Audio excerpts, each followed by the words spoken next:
Hey, welcome to 23 Degrees Sideways. Let's talk for a moment about giving advice, all right?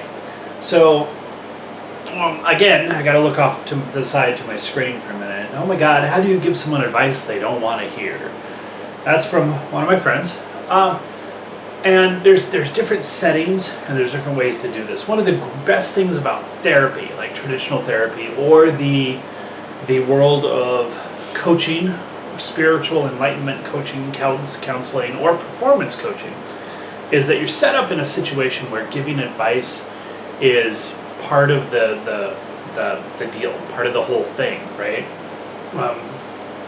People want advice in those contexts. They pay for advice in those contexts. Now, they may not want to hear it, and that's where things get a little touchy. We'll touch on that here. But one of the things that you've already done is you've put yourself in a setting where advice is not unexpected, not undesired in general. They may not want the specific advice that you're going to give them. And there's different ways to give advice. So that's a huge thing here that we're going to talk about too. So when you're dealing with counseling, coaching, or therapy, you're dealing with a relationship that is built to provide advice. Friendships are a little different. Now, you can tackle this any number of ways, and as a friendship thing, you can take a lot of the tools from counseling or coaching. So I'm involved in the enlightenment or spiritual coaching space, or mentorship, or whatever you want to call it. It's, basically energy work is what a lot of us call it anyway. And so there's a very big difference there, and this is probably the biggest question when you want to start giving a friend advice that they don't want to hear, is my goals are not my client's goals. My client's goals are whatever they bring up, whatever they have, and there's a certain amount of privilege to that. Okay, there's a lot of legal gray areas in this type of relationship, but there is still a kind of privileged relationship. I'm not here to judge your goals. My goals are to foster a good, mutually beneficial relationship that allows me to help you recognize and achieve your goals. So advice that you don't want to hear is going to have a very different meaning for me. That can be extended to your friendship in a very, very powerful and valuable fashion. So I'm going to talk about, for a minute, the traditional conservative movement, because conservative traditionalists they're really big on the scene right now. I'm involved with homesteading and outdoor living and, like living in yurts and being in mountains. I'm involved in these worlds. And the tradcons, the traditional conservatives, are really big on the scene right now. A lot of traditional conservatives moving out to the country, doing the farm, wife stays at home and raises the kids. The father theoretically works on the farm, but mostly works doing something to make them have enough money so that they can have a farm because they're not making money on the farm. And there's a lot of real world issues in this. But traditional conservatives have a set of rules or values that they put on other people in their communities. So when a traditional conservative comes to give you advice that you don't want to hear, they're going to tell you to buy more Bitcoin and look at less porn. That's like those are the top two things on the internet right now from the traditional or conservative movements. Effort-based self-help performance movements is buy Bitcoin, look at less porn. Oh, whatever, that's the flavor, that's the thing. It's like, I have come up with a set of things that are your best interests. I know this, and this is why the traditional conservative movement is going to actually crash and burn eventually. For all of the wonderful stuff that they have, and they have some really wonderful stuff. They want more authentic lives, they want more meaningful lives, but they want to do it as a top-down. They want to push it on people instead of a voyage of self-discovery. Now, that's not completely true. That's a statement of a movement. A lot of the individuals are doing personal self-discovery, but they're doing it with a set of rules instead of experiences, and it's a little bit different. But back to giving advice. If you're giving advice to people that they don't want to hear based on your values and your estimation of what their values must be, then rethink what you're doing. Just rethink what you're doing. Now, if you want a trick to do this anyway, then we have the most basic counseling trick of all is question. Question people until they have the answers that you want them to have, or ask the right questions and set up the right situation, and again, you can lead to self-discovery or self-programming or programming others. So you can do this. I mean, this is basic. Every psychologist, every lawyer, every clinician knows this. Every cop knows this, right? You can ask a set of questions to achieve a result in the person that you're questioning.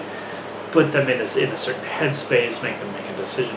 So you can do that. You can give that advice that way. It doesn't take a whole lot of training to do. But the best use of questioning techniques, and this is the hands down the best technique around, is just questioning, right? And doing it without asking questions is the pinnacle, the peak, because you don't want to put people on the spot. You don't want to make them feel like, oh, I have to answer these questions. You're just having a conversation and you're eliciting opinions and information and self-exploration. The way to do this honestly and beneficially is to have a genuine interest in helping the other person figure out what it is that they want, what it is that they might be doing that blocks or goes against their goals, their desires, their values. They can have a set of values. This is usually where the advice thing comes in strong, and where I think my friend here is actually coming from in this particular situation, is someone is about to do something against their own values. And they're friends, so they have a certain set of shared values. So how much of this is being put on to the other person by my friend, and how much of this is being realized by my friend? I don't know. That's situational. I don't know. I'm not sitting there as a counselor for the two of them. I'm not feeling the energy field, looking at the vibrations, doing the energy, the spiritual counseling thing. I'm not a therapist. I work from a completely different perspective. But a lot of the techniques and the tools cross over. The fields go back and forth quite a lot. So, questioning to find out what a person's intentions, values, goals, desires, and beingness really is. That is great, and it's usually not questioning in the inquisitorial sense. It's more of a conversation. There are a lot of direct questions asked. There's very direct questions, but there's also a lot of conversation where you just elicit the response. And you take notes and you pay attention and you look at what they're saying. You don't look at what you're thinking, you look at what they're saying and what they're presenting. Very big key here, and this is the big thing about advice. Are you giving advice because you feel a need, or are you giving advice because they have a need that you have observed? That's a big question. Friends share things, you share realities, you share a certain amount of soul interaction, very deep on a vibrational level. So it's possible for you to observe that your friend has a need, or is having a stress, or is having a dynamic shift, or a conflict, internal conflict, and you can probe and explore and question that. And that's fantastic and super cool. Don't do it because you have a desire, though. Do it because you have observed that they have a need or a desire or a conflict. Big difference. So, assuming that you're not giving advice to someone that they don't want because you have a set of importances, but because you've observed a conflict, or because you're in a situation where you've got a set of agreements that are being gone against. This is big in the military, for example. It is sometimes perfectly appropriate to say, "Yo, hey, you're fucking up and you need to fix it." That is perfectly acceptable. That is actually a very common one in the military. Very common form of counseling is get your head out of your ass, wake up, we'll take a look around, and fix it. Now, if someone gives you an honest response of, "I don't know what you're talking about," then you explain it. You start questioning. You start trying to say, "Hey, Do you see this? Do you see this? Do you see that? Do you know what the situation is? Because they may honestly not know, and you could have an incorrect perception of what's going on.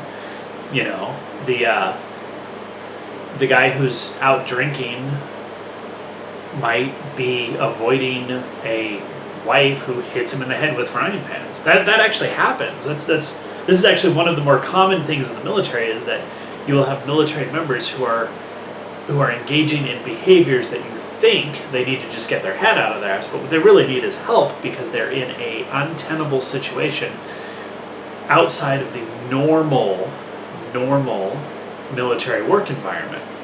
Now, the military is all life encompassing, and there's a lot of programs, a lot of ways, and a lot of very specific duties that an NCO, a non-commissioned officer, a leader, has in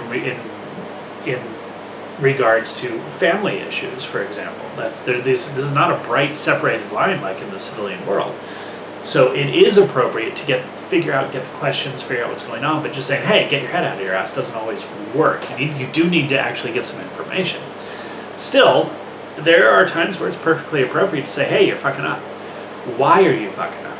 That's the key. See, it all comes back to this, like, what's going on in your head? Where are you at? Where are you at?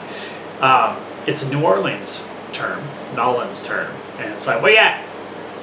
And what it's a colloquialism, and what it means is, where's your headspace? How are you doing? What's your day like?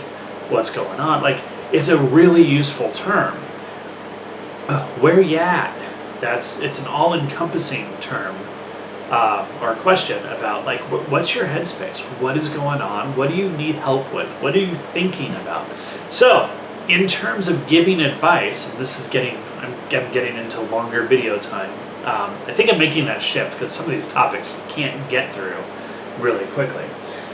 How do you give someone advice they don't want to hear? The first step is to figure out if it's your advice or their advice. Is it your problem, or is it an observation of their problem? If it is their problem, is it something they know is a problem? Is it something that they're going to think is a problem if it's pointed out to them? Does it align with their values and goals? Can you accept that? Can you accept who they are? Big set of questions. And usually the advice part just kind of fizzles out and dissolves, aside from some basic statements like, go with what's in alignment with your values. Do you value your values? Do you think your values are right? Do you want to change your values? Do you want to buy more Bitcoin and look at less porn?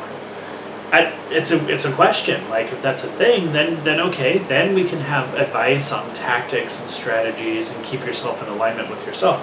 But if that's a set of values that you have that don't match your desires, then the advice is to get your values and your desires in alignment, and that's a whole different topic. That's not just buy more Bitcoin, look at less porn. It's why are the desires there? What can you do to bring your values and your desires in alignment? And that's a very much deeper piece of advice in context, like advice on how to work things out. Very big difference.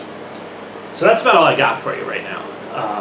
Advice is really cool, but when you're trying to give advice to someone that you think they don't want to hear, the first key thing is to figure out your motivation.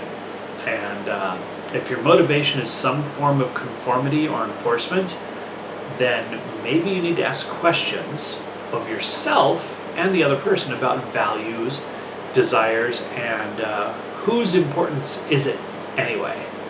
All right? So stay sideways and have a great day.